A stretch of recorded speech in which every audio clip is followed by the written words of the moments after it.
President Trump's latest Twitter tirade and how it's going to hurt him more than anybody else. Then, the countdown to Comey. Former FBI head James Comey scheduled to testify this Thursday morning, and the White House is saying it won't stop him. We'll take a look at a busy week in Washington that will be capped off by Comey. And the race to replace Chris Christie kicks off tomorrow when it's primary day in New Jersey. We'll take a look at the latest polls and speak with a couple of the Democratic hopefuls. Good evening, everybody, and welcome to RFL. I'm Richard French. Thank you so much for joining us this Monday evening. And we start tonight with the London terror attack, the president's response to it, and what it shows the world about America's role in the globe.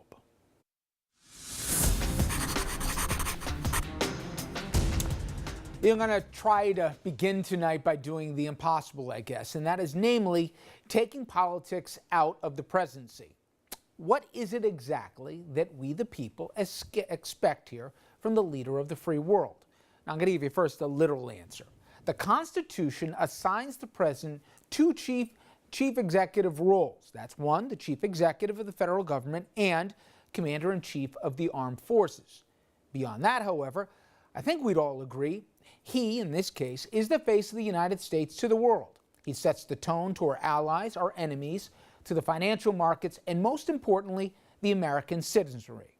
Now, I'm pretty sure our founding fathers had hoped that the hallowed office of the Oval Office would inspire more than embarrass. Okay, so that's the job description. Let's consider how we're doing 136 days into the Trump administration. This weekend, arguably our closest ally in the world was victimized yet again by terrorism. Our president decided he would take that immediate opportunity to turn the tragedy into a political opportunity, simultaneously lying about the sober words of London's own mayor and harming, yet again, his flawed travel ban's chances in our courts. In a grammatically challenged tweet storm, our president pulled the impossible trifecta. He insulted a grieving ally, he earned a rebuke from his own ambassador and legal advisors, and have his own spokespeople unbelievably tell us we shouldn't take their boss's words seriously. It actually gets even worse, much worse. Our president, as you know, he's put our allies on notice, while inexplicably has tripled down in not only his own bromance with Vladimir Putin, but with just about every foreign strongman. Now, this is way beyond politics. Who among us, I don't care what political persuasion you are, ever imagined that in November that we in fact were voting not just on a president, but voting to decide on the Marshall Plan? 70 years ago today, the United States ushered in the New World Order, that after learning our lesson after World War I. Among it, that isolationism, it's a problem. It creates a vacuum the likes of where Hitler or Hirohito filled. America would lead with fairness, but also out of self-interest. In that time, we've enjoyed unmatched economic prosperity and peace. By no means has it been perfect. History never is. But in 4.5 months, our president is making who we are and have been for generations unrecognizable. Somehow tonight, we sit at the little kids' table with Syria and Nicaragua while the world collectively moves forward on climate change, looking for somebody else to assume the big chair.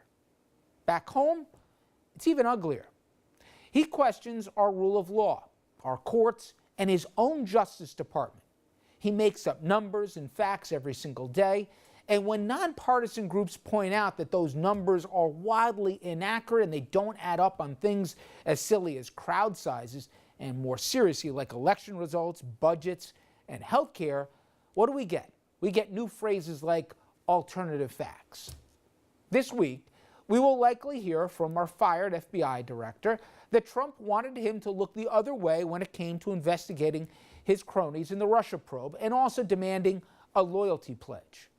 Now, I guess the saving grace here is that this dysfunction has crippled his ill-thought agenda. It's paralyzed his attempts at abuse of power and stalled his forays into unprecedented conflicts of interest. But God forbid for one moment, imagine if this weekend it wasn't London where this happened, but it was New York. A president, we have learned to assume he takes that exalted position soberly.